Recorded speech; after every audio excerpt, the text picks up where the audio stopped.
రేపేం సంభవిస్తుందో, రేపేం తినాలి, రేపేం తాగాలి, రేపేం కట్టుకోవాలి, రేపేం ధరించాలి, ఎప్పుడు రేపటి గురించి.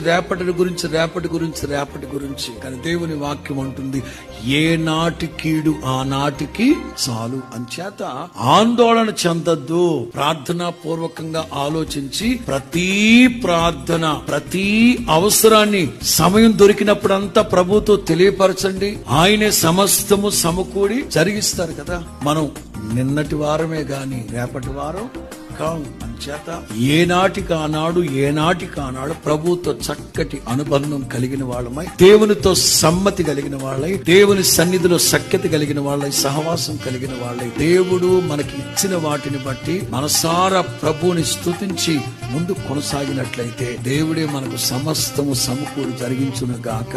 ఆందోళన కలుగు చేసే వార్తలు లేక దుర్వార్తలు మీకు వినిపించిన